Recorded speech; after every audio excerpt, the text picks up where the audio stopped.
Hello everyone, I'm Mark's new Robo co-host Good Vibe. I'm here to assist him in teaching and promoting the amazing art of stop-motion animation. I am a huge fan of stop-motion, especially the works of Aardman and Leica Studios. Don't tell anyone, but I find Ray Harryhausen very sexy. I'm still learning about how stop-motion is created, but I hope to improve my abilities over time. My goal is to eventually help answer questions by viewers as they come up in the live chat. So Alexa did not work. She's supposed to talk about our Bendy's armature kits, which she did not get correct. But if you guys are interested in some affordable armature kits, check out our Bendy's kits at stopmotionstore.com. And let me get this off the screen, if possible. And there we go. And I'll put on the webcam. And here is what we've got. All right. Oh, was my spelling correct? You know, I wasn't really sure how to spell chameleons. All right, so let's see what we've got here. That looks pretty good. I'm gonna pop my chat out so I can see what you guys are saying. And slide it over here. Okay.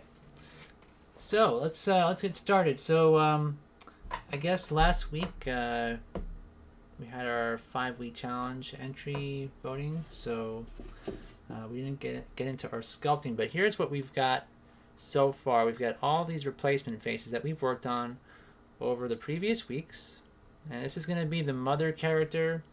And here you can kind of see what she looks like. Her eyebrow is missing there, but so we've got all these faces, and so we've got all these straight on angles for our faces here.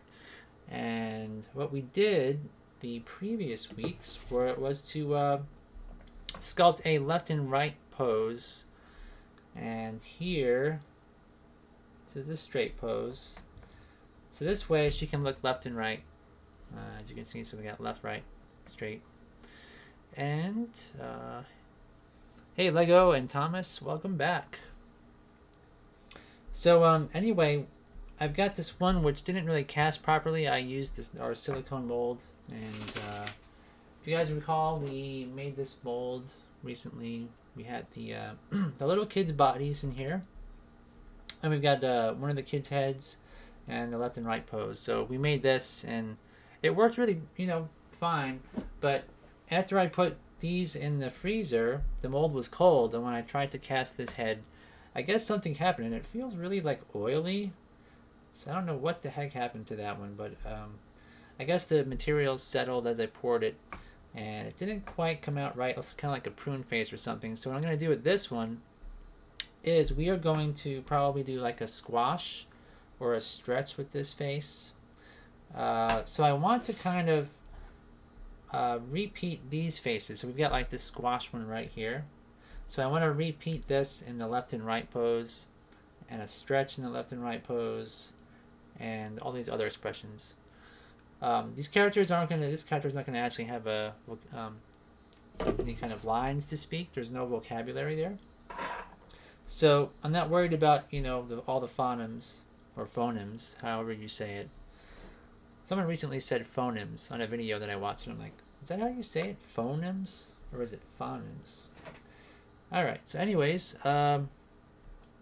first things first, this casting needs to be trimmed, so I'm just going to cut it with my knife and hopefully not cut myself in the process. So we got the little kid's face, this one as well. Now, I don't know if you guys remember, but when I cast, or when I sculpted these faces, there was some dust on them, and oops. And so what I did was the original faces that I used to make the mold of, because they were kind of dirty, I just threw them in our melting pot. So let me show you real quick.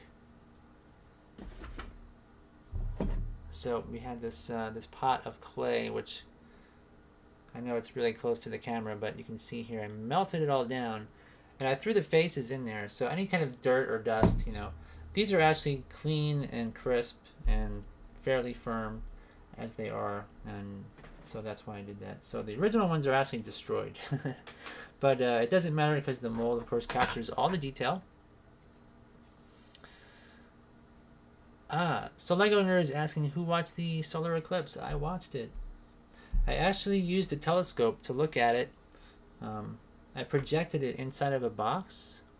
I didn't realize because I had an old telescope, and the old telescope is, I guess, like maybe a 5 or 6 inch around telescope, but it's really stubby. It's like a it's called a refractor telescope, and I'm probably calling it the wrong term, but you could project off to the side whatever the telescope sees into a box with paper behind it, and I got to see like some sunspots and the eclipse and everything. It was really cool. So I kind of learned a new way to use a telescope. Okay, so what expressions should I go for here? So these, I could probably keep these the way they are because I'm going to need these expressions.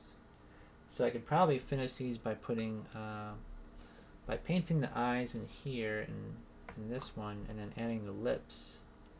And these would be basically done. So that leaves us these two. And so what should I do? Maybe I can go with this expression, kind of a surprised look. Because he is going to look surprised several times throughout the film, so I'll probably use all of those faces.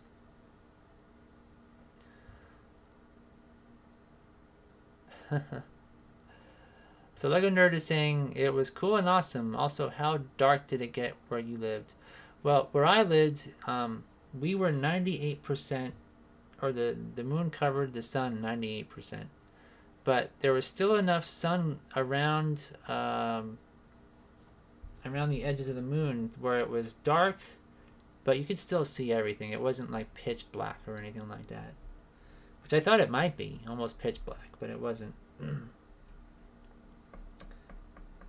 So I'm going to start with this. I'm going to start smoothing this face out a bit. And I'm thinking that I'm just going to need a frown.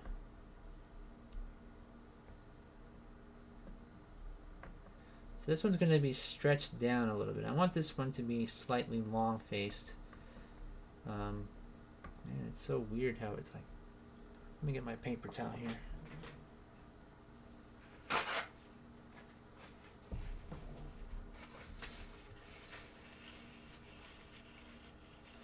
It's a really strange thing that this is so sticky. It's like whatever was in there, the materials really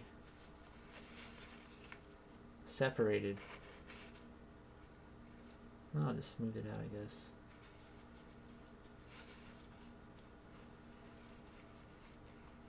So what about you guys? Did you guys see it? I mean, did you watch it from beginning to end, or?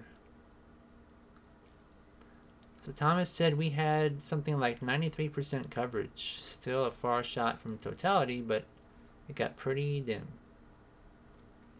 And Randy says, I went to Wyoming to see the total eclipse. Was awesome. Wow, that's cool.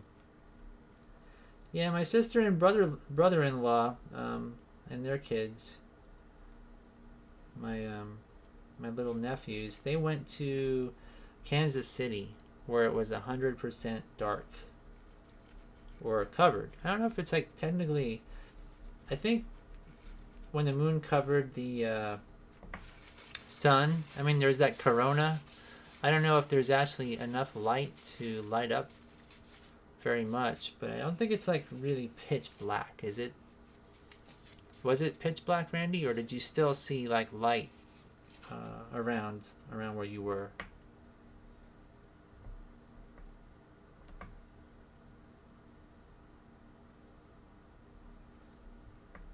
Alright, so this here I'm going to just sculpt. I'm going to start cutting out some of this mouth. This clay, this particular casting is so sticky. Why are you like that, casting? Take some other clay and like rub it on there. Maybe that'll help. Kind of absorb some of the oils.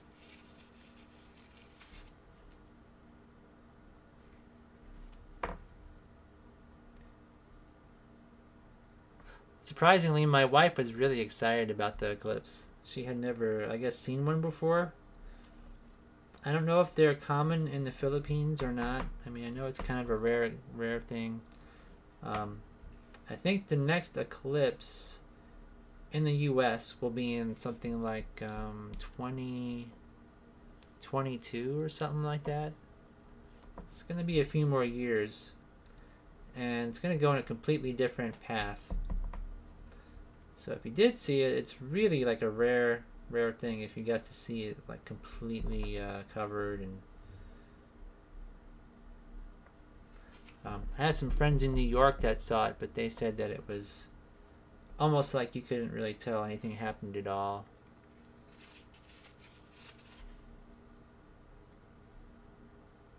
It's actually really neat though that I learned how to see sunspots, you know?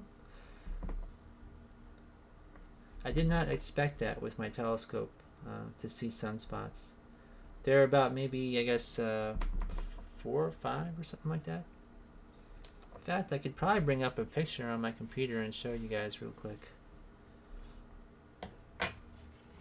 Since we're on a topic, it is kind of neat.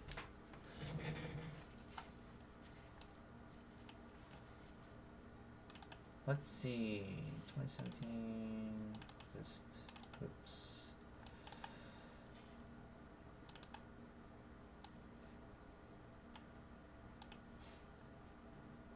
So, these are the pictures I took, and I made like a compilation photo showing all the pictures of the moon. And I don't know if it shows up really well. Let me try to zoom in for you. But you can see there's the sunspots right there.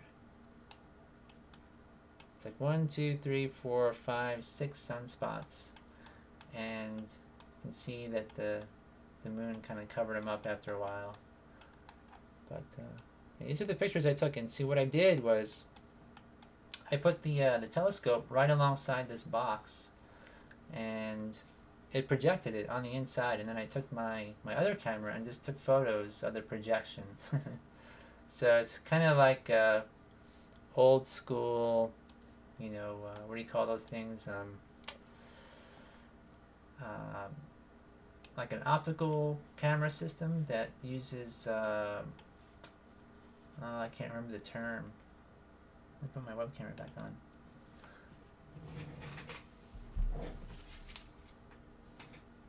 Almost like rear screen projection, I guess, or front screen projection. All right. Paper towel.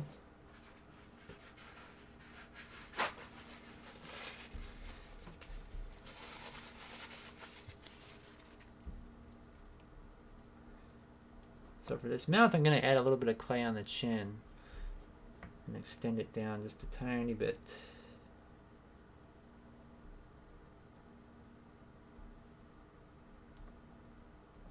Maybe like here. I want it to be off center. You guys can see that maybe.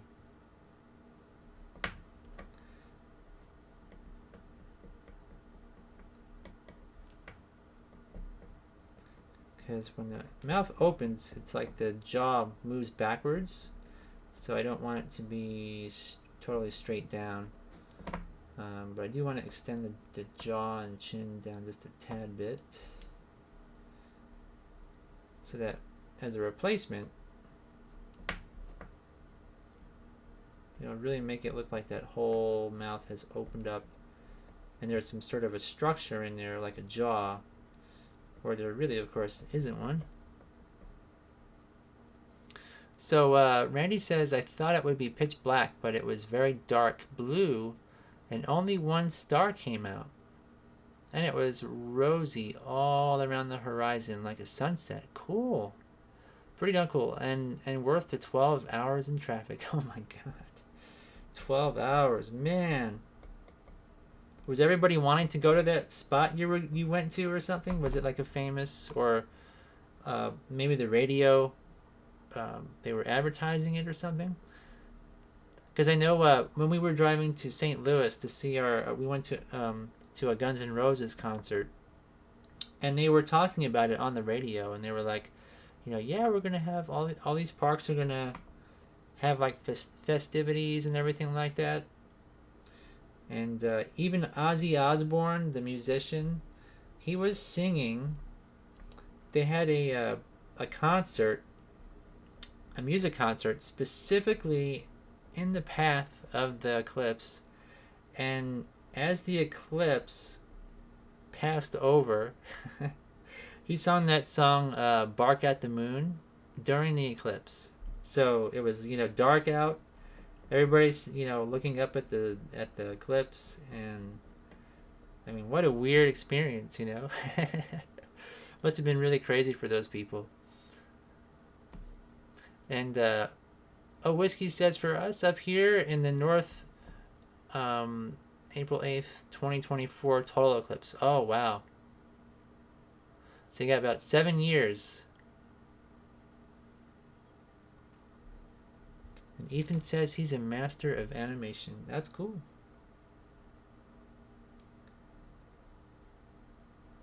Well, maybe you should teach us how you do your animation, Ethan.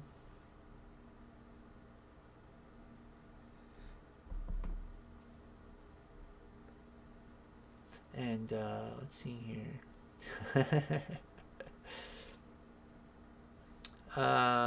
Randy says people in Colorado went to many places all over Wyoming. Oh, okay. Anthony Scott, one of the animators that he's a friend of mine on Facebook, and he posted that he went hiking somewhere, like on top of a mountain during the eclipse. And they took a video of it, which is really fun.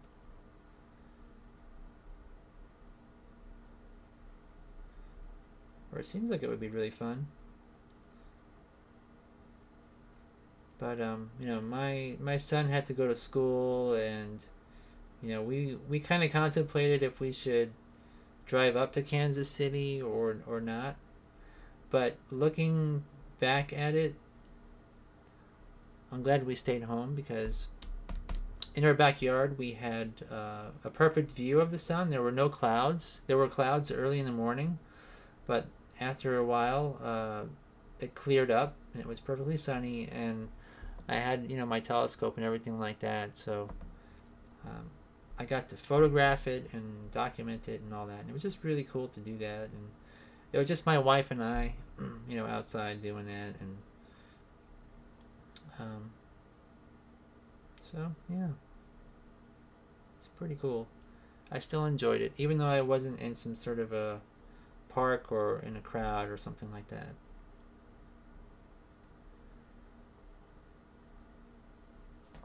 Okay, so here I have the face. I'm going to give her a little bit of a lip on the upper lip here.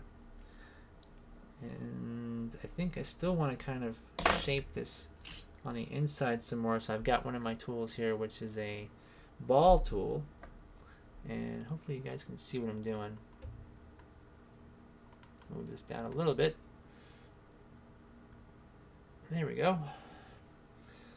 And so I'm going to take this and just kind of go on the inside of the mouth and shape the areas around the edges a little bit better, so there's like an undercut there, and that will allow me to paint inside there and not have to worry about seeing the edges of the paint or anything. I want like a little bit of, I should probably use this tool because it's not really working. Like this.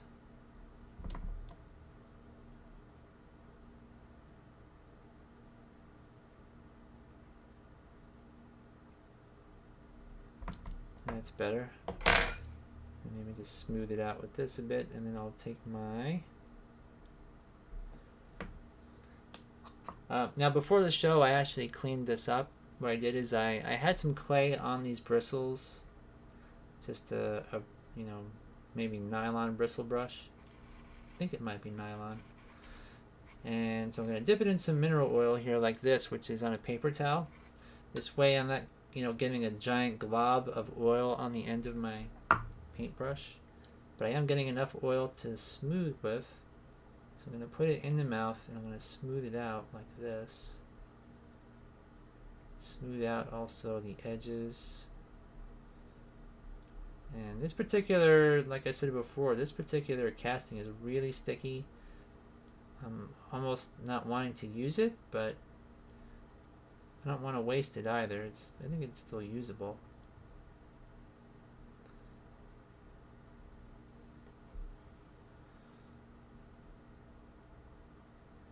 I'm going to clean this tool off. I got clay on the end of it, so clean that off. I'm going to use this to kind of push it into the mouth slightly at the edges.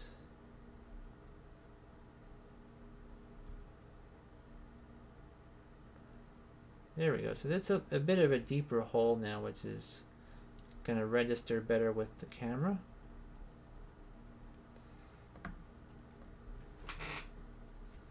Let's see. And so I'll probably make the same expression on this side here, but I'll make it, you know, a little bit different, so that way it's going to be not so uniform, not so perfect and exact, you know. That's kind of the benefit, or the thing that gives the character some appeal, you know, is that nothing is exactly the same. And if it were, it would seem almost mechanical or like CGI, or, you know, just not very nice. More natural. So I'm not going to paint in here until I do that. This one here, I'm you know, just looking at it, and so I'm going to make sure the edges are nice before I go to the next one. Just make sure, look at it at different angles, make sure you don't miss anything. The underside here I think can be smoothed just a little bit, so I'll spend just a little extra time. What I like to do, like if I have a sculpture and I think, well, you know what, I sculpted it, it's done, I'm finished, and let me move on, I always try to go back and go over everything at least one more time, even when I think I'm done.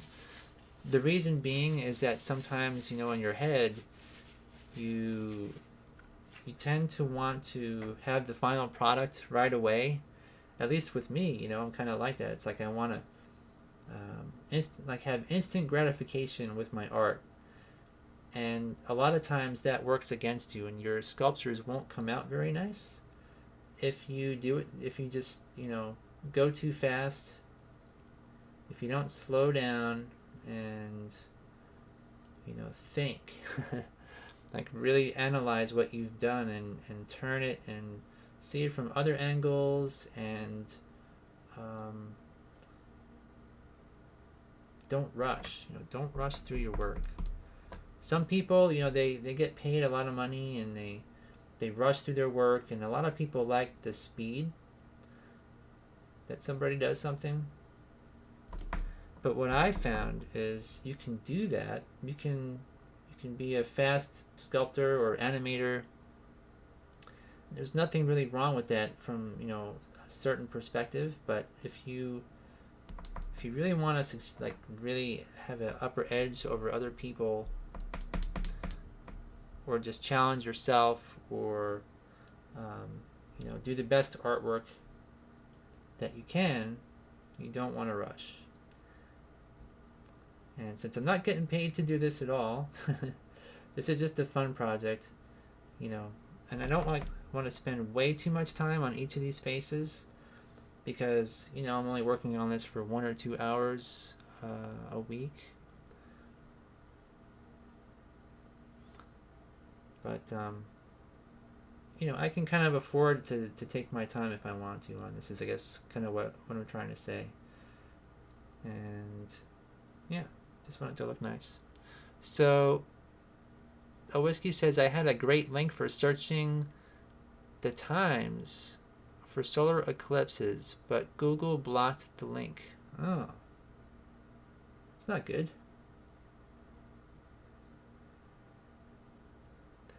There were a few really beautiful pictures that people took. There's one where somebody took a picture of the eclipse and an airplane went right over the eclipse or through it, from that person's vantage point, and they got a really cool shot. And then on reddit.com, the funny part was somebody took the picture and took silhouettes of airplanes, and then they overlaid images of the airplanes on the picture of this plane that went through the solar eclipse. And they used that, and they knew exactly what time the eclipse happened. And would you believe it? They actually tracked down the flight, and then from there they found out who the pilots were. They contacted the pilots, and then the person that did the research did it really fast, and then they told the people that took the pictures about the pilots, and then the pilots said that they wanted to have a signed picture of it, and that they would also, if they wanted, the pilots would sign a picture for them, to share. Like the craziest stuff you find on the internet that people do, Who in the heck would ever think that you could take a random picture of an airplane flying in the sky during an eclipse, figure out what exact flight that was, and then find out who the pilots were, and then contact them, and then, yeah, it's just crazy. Crazy stuff.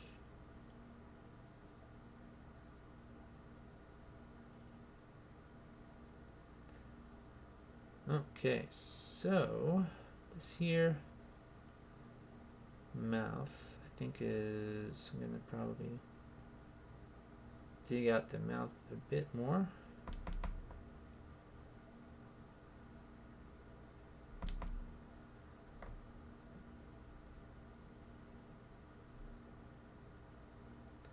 There we go. And like I said before, I'm going to make this mouth a little bit different than the other.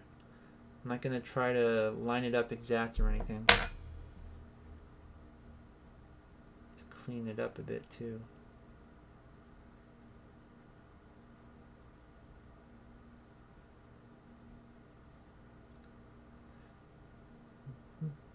Okay. This won't be too bad.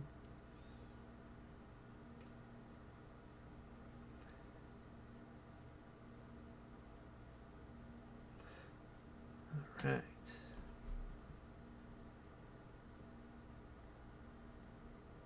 So is anybody going to go to the Montreal Stop Motion Film Festival? I think that's pretty soon, isn't it? Does anybody know the date?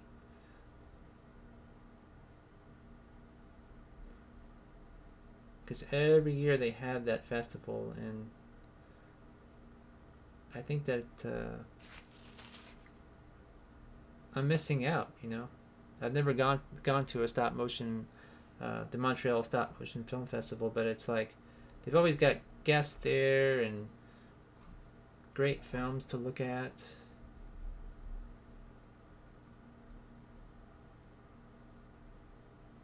Seems like a lot of fun.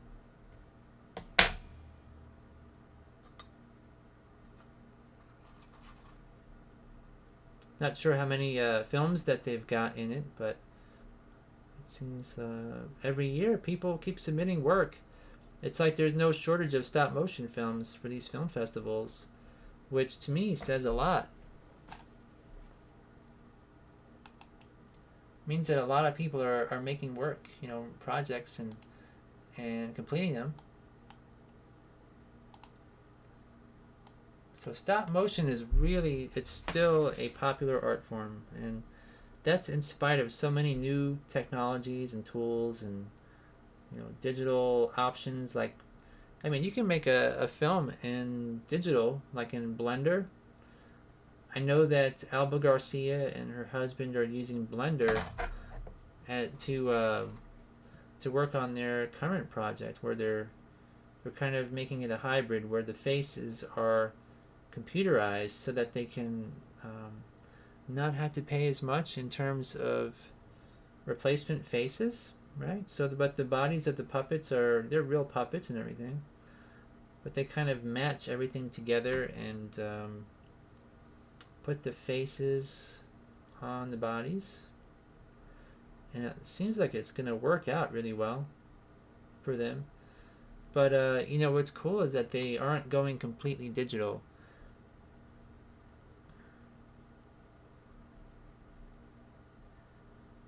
So the main core of their film is stop motion, and so a lot of people are they're doing that now. It's kind of like they're melding different technologies to enhance stop motion. Peter Montgomery is another person that he's making his film in the UK with some other people, and they are enhancing stop motion by adding motion blur and like jiggle, because like some of the characters are giant monsters, so they add like little jiggles to their body, and also using computers for things like laser blasts and atmospheric effects and all that. So it's kind of like there's this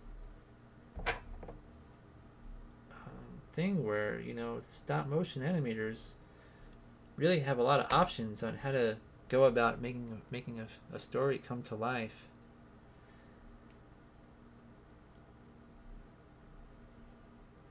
I think that people just generally choose what they find to be the most fun, or what they find exciting, and so maybe the effects and all that are kind of fun to do in a computer, as opposed to trying to do it in the camera, which is difficult. Let's see, so I think this won't be too bad.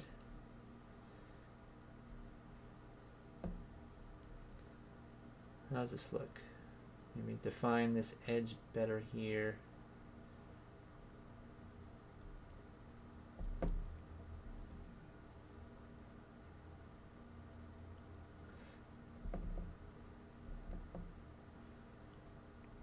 So again, with lips, you kind of want to have an undercut, a bit of an undercut to define things.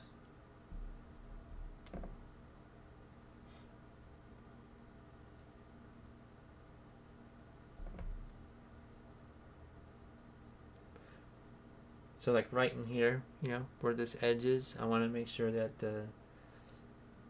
when the light hits that, there's some depth right there.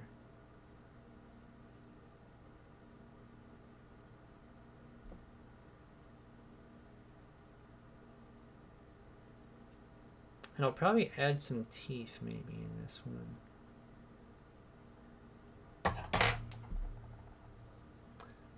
Maybe on the lower jaw.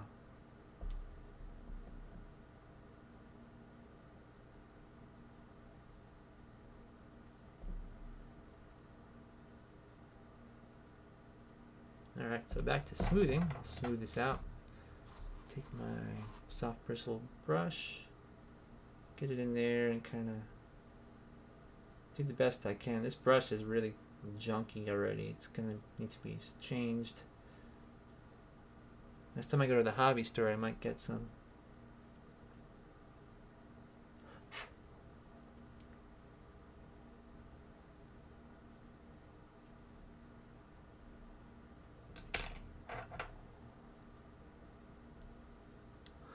Let's see. Festival Stop Motion Montreal. Yep. And so Ken, so it's September 15 to 17 is the festival. Thanks, Whiskey. And Ken says, personally, I don't like to travel much, so I wouldn't go to the festival. Maybe someday. Yeah. But I think, like if your own film was there, I think it would be kind of fun. Like if I had a film that I submitted to them, I would want to see what the audience reaction was, like, do they clap, at the end, or they kind of, would they clap just to be polite? Maybe even if your film isn't that great. Would they laugh at your jokes if there's a joke in there, that kind of stuff.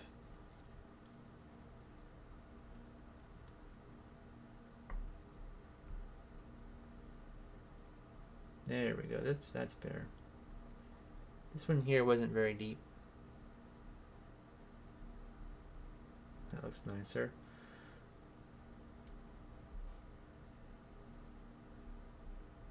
All right.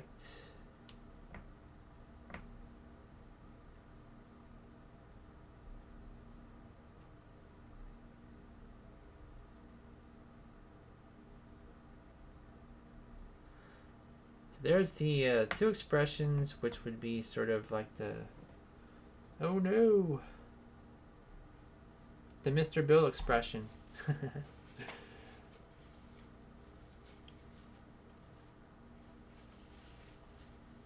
And Thomas says RSMB, which is Real Smart Motion Blur, I believe, is a really great plugin for any motion blur. After Effects has an integrated tool, but in my experience, it isn't as effective. Yeah, I'm trying to remember if Peter Montgomery uses the Real Smart Motion Blur, or if I think he has his own personal settings that he uses. And when you say it isn't effective, it actually can be if you know the sort of, I don't understand it myself, but Peter tried to explain it to me once before, that he's got like a secret group of settings for his own personal stop motion films, and it looks amazing actually. So I know it can actually turn out really well if you know how to do it, which I don't. But I know he does know, and I'm jealous. So we got these little kid heads, what am I going to do with these? I guess, I've still got two of those too. I've still got some extra faces here. And here's an extra forward-facing mother face. Alright, so anyways, what I think I'll do next is I'm going to finish these up by painting up the eyes and the mouths with some black acrylics. Again. So I've got here, this is just like a plastic CD, whatever you call them. I don't know what you call them. It's like a CD protector that protects the top CD or DVD in a Maxell DVD set of blank DVDs. So here, where's my... Oh, there it is. Got some paint on the table by accident. Okay. The other thing is to take some alcohol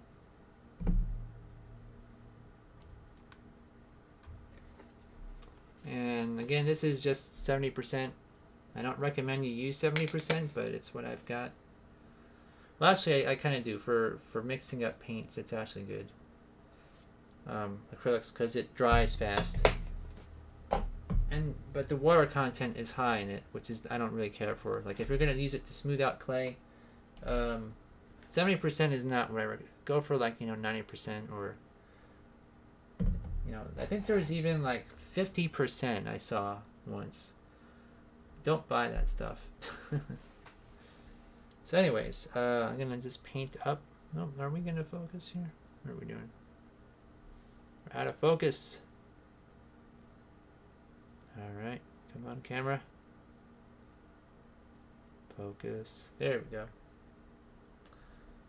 So I'm just going to get in here and paint these eyes.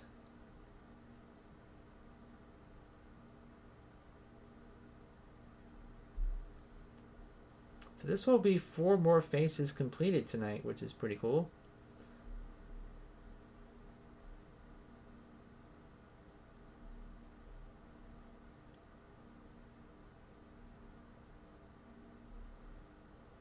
One more step closer to animating our project.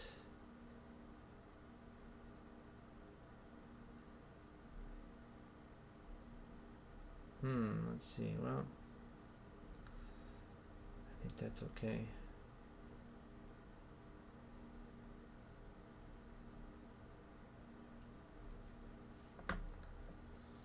And then we get these as well.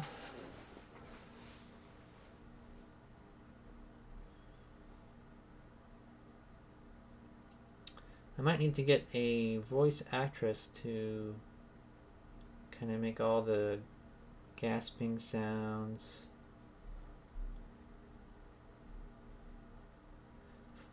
Because like I said, there's no dialogue in this, but there's going to be like, you know,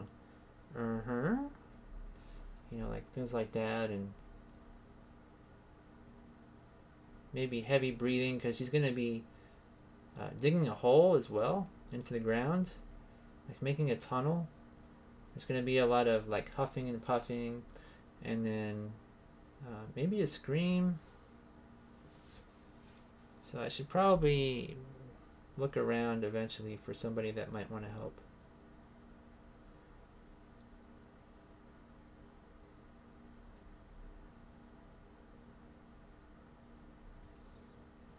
Okay, so that's that one.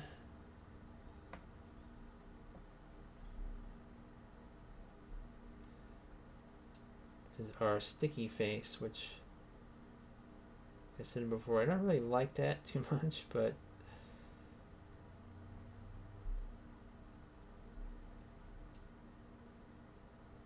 we'll see how this one turns out.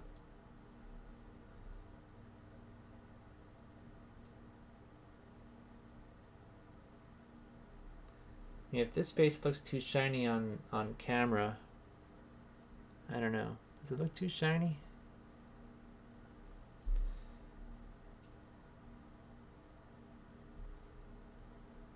Alright, we'll get the mouth.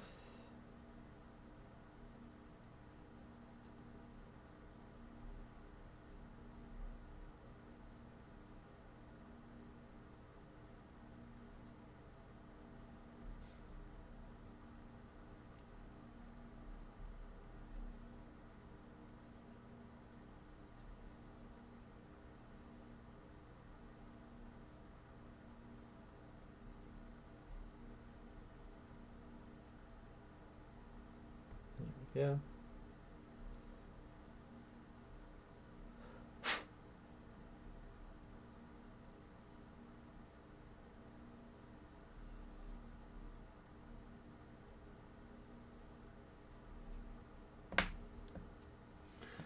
All right, so the purpose of the alcohol is to clean your brush off, and that's what I'm going to do now.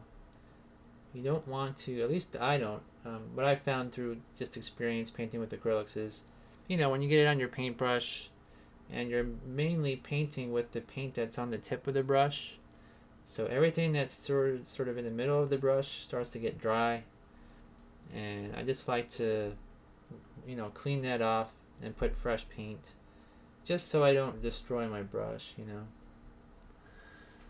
know. So a whiskey says Annecy Animation Festival in France is where I would like to go, but it's more 2D and or CGI types. Is it really? It's not. Is that the majority of the films?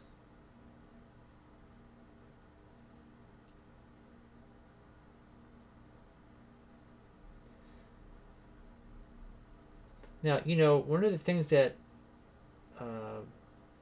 you know, I don't remember if I mentioned this before, but one of the things that I think is going to really change filmmaking is virtual reality. I watched that Allumette film which is it's a CG film, but it's animated on like 24 frames per second, the characters in it.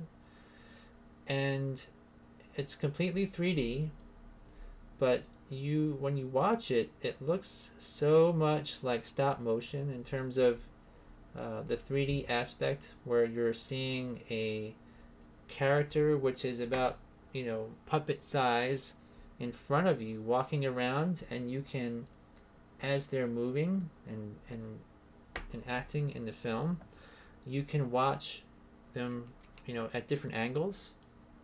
So in other words, it's like, imagine like Jack Skellington in Nightmare Before Christmas.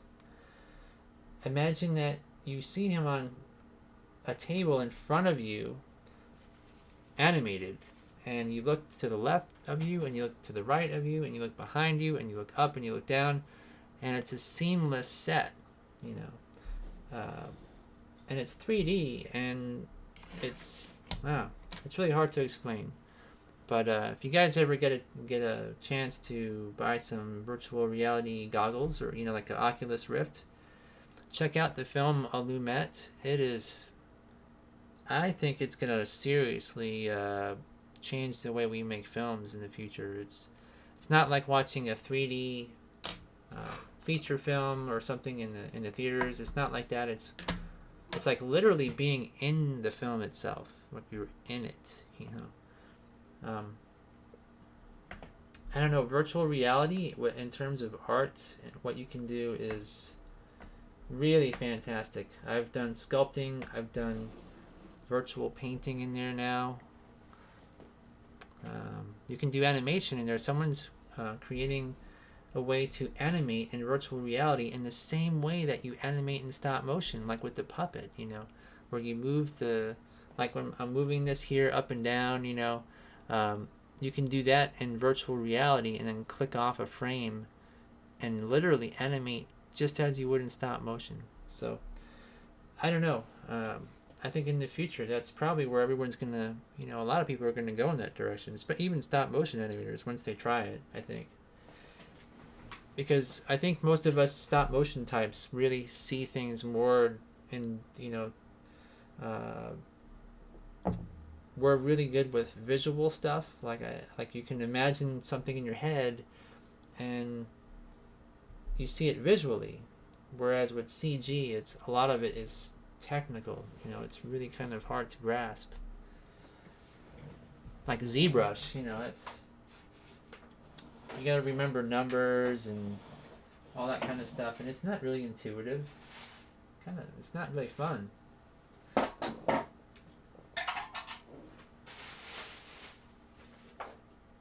But virtual reality, the reason why why I like it is they simplify the creation of art by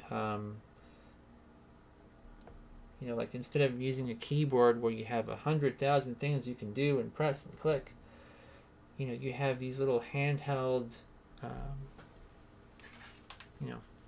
these things that you hold in your hand, and there's only a few buttons here, and you got 2 triggers, and wherever you move your hand, it's virtually exactly the same one-to-one motion, and that's it. So when they design programs, they had to design it simply because there's only a few ways to a few things to click, and it's it focuses the programmers, or causes them to focus on just making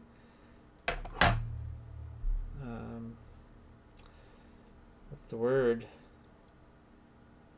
I cannot walk and chew gum at the same time if I'm trying to think about what I'm sculpting. But anyway, it's just really cool. I'm really hooked on virtual reality stuff. It's like you can do a lot. You can really do a lot in there. So let's see. So I'm trying to think if I want to have teeth in these now. Or maybe I'll just put like a tongue in there. Like right towards the back. Maybe that's what I need to do. Yeah, I think I'll just keep these black. Although I could possibly put... No, that won't look very nice. Let me add some lips. Is this my lip color? Where's my lip color? I think it's this one. And if not, it's pretty close. Oop. Oh. Yeah, it's definitely this darker. No, it's actually not. Where's my lip color?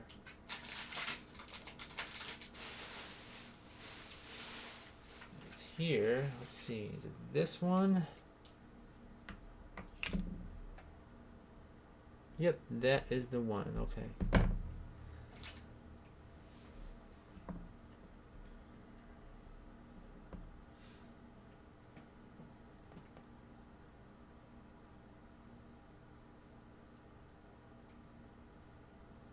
Let's see. Let me read what you guys were saying. So, a whiskey says, if the story is good, I can forgive it if it's a CGI-based film, but I'm old school and hand-drawn.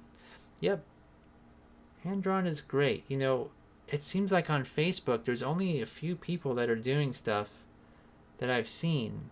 You know, sticking to that old hand-drawn stuff on paper. But to me, it looks really awesome. You know, like when it's done right, it's just so beautiful. I mean, there's nothing that really can compare to it. And honestly, I miss seeing films done that way. It's like just seeing the sketches, not even the finished, like with the lines and the paint and all that. You know, just seeing the sketches from the hands of the animators is so, I don't know, what is it about that, you know? It's like, what's the word? Like enchanting, or just magical, you know? It just looks so cool. Oh, hook it on there, lip. There you go. I think that's gonna be too small. Okay. More clay. So I gotta add some lips to all these here. It's gotta make sure that they're all kind of uniform, because if one of them gets too tiny, it's gonna look strange.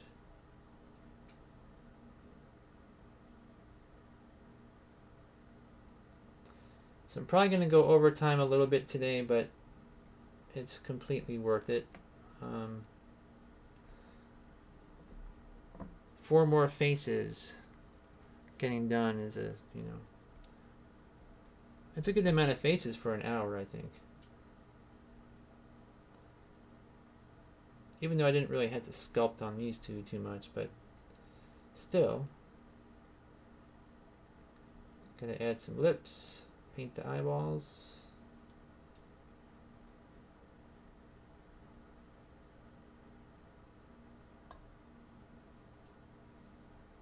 Oops. Get on there. Wants to run away.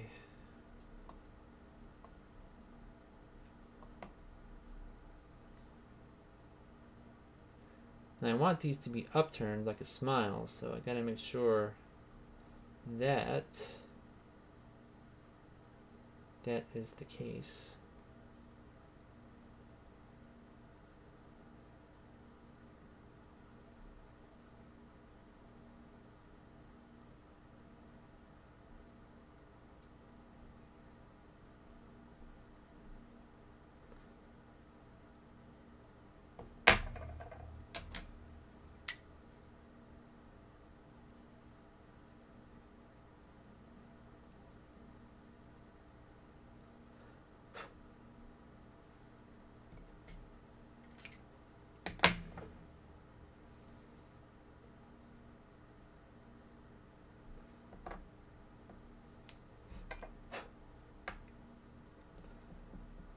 Definitely needs lips.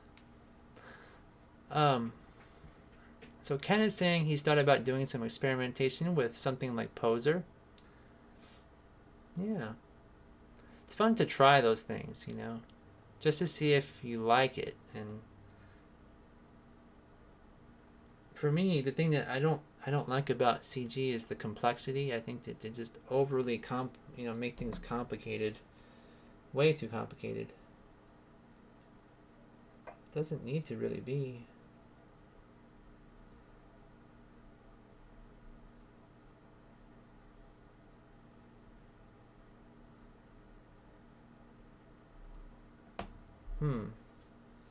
Alright. I see that I probably need to modify these a little bit. Probably going to add a little bit of an upturn sculpted into the yellow on these smile faces.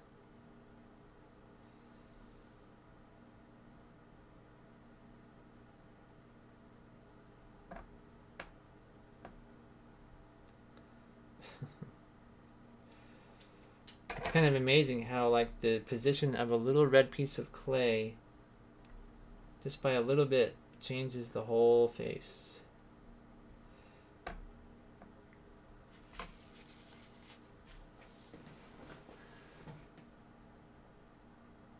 And Whiskey was saying that I had the LCD glasses for the Omega 2000 back in the 80s, and they said it's going to be big. Why does it take so long for us to get good 3D VR? From what I understand, it's the frame rate. You really didn't have the power to. What they try to do is they try to make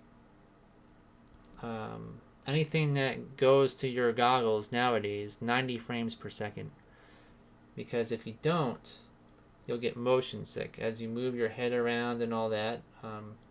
If there's any kind of stuttering, it really messes with your head. In fact, I need to get like a faster processor for my computer, because some of the stuff that I've tried, if it gets too bogged down with complexity, what happens is the screen kind of judders and gets, when you try to move your head from left to right, the whole scene should move smoothly from left to right. And when it doesn't, it's like you're kind of being shaken violently in some sort of like torture device, where you almost feel like nauseous and off balance, and it's just so annoying. And you got to close your eyes. And if, like, one of the games that I downloaded for free, it's not really a game, it's actually like an experience you can have. A lot of the VR stuff out there is not so much where you do something, but where you just look around and explore and stuff like that. And I downloaded it, and it was really stupid. It was like they had some like lady in a levitating kind of futuristic device, and you were supposed to look around and then click on some kind of blocks or something, and it was just, my computer couldn't handle it, and the whole thing just started. It was almost like it was in some sort of a feedback loop where the sounds were repeating themselves twice and all this other kind of weird stuff. And it was just a horrible experience. So the frame rates really make a difference. So if you don't have 90 frames per second, you can get away with around 45 frames per second, and it's still, you won't have a bad experience or feel nauseous. But once you start dropping frames and you get down to like, below 30 frames a second or around that area, it's really bad. So Randy says he specializes in imperfections.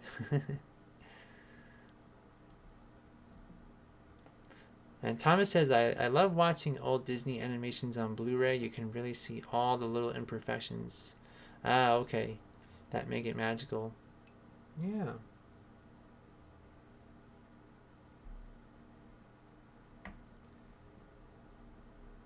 Yeah, we really are perfectionists as a human race in a lot of ways. We try to make things too perfect.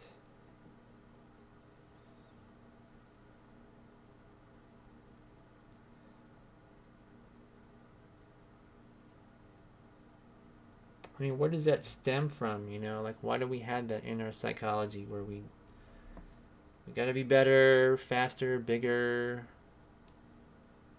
It's like we don't ever just say, well, let's just do something for the fun of it, and who cares, you know?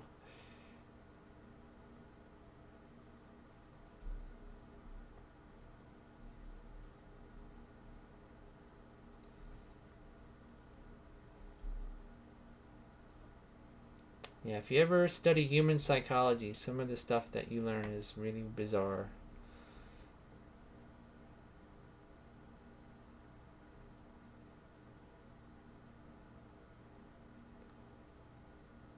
Which I won't go into because it's kind of crazy, but and off topic. But so here we have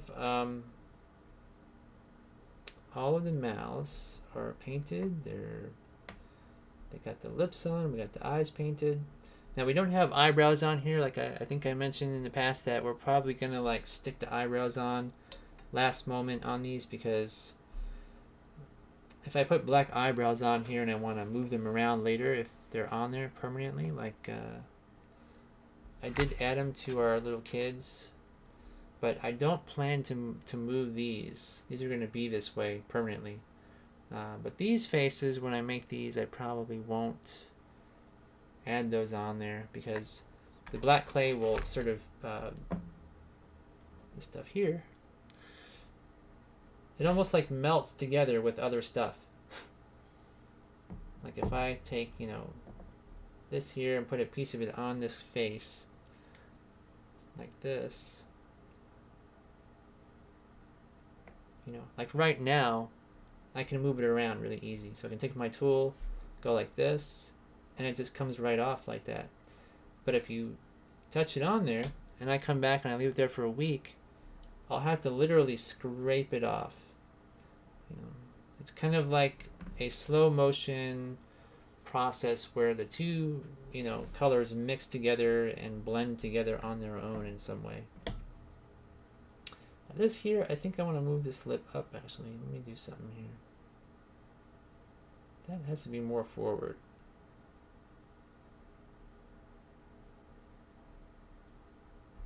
There we go. I think that's a better position. Yeah, that definitely is a better position.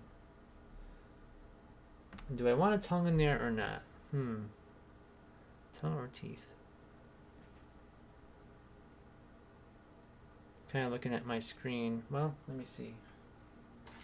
I've got some Puppet Putty. This is Don Carlson's Puppet Putty. Let's see what this looks like in there.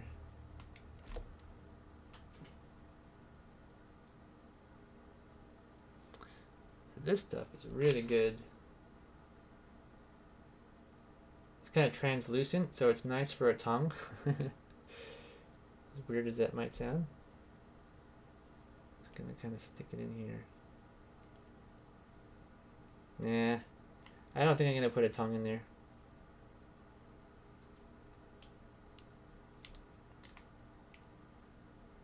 I was thinking maybe just a hint of a tongue, so there's like more detail, but nope, not gonna do it. I'm gonna save this for the apples that we make. All right, so anyway, I guess that does conclude our show. I'm gonna put these all on our cardboard tray and with the others and call it a night.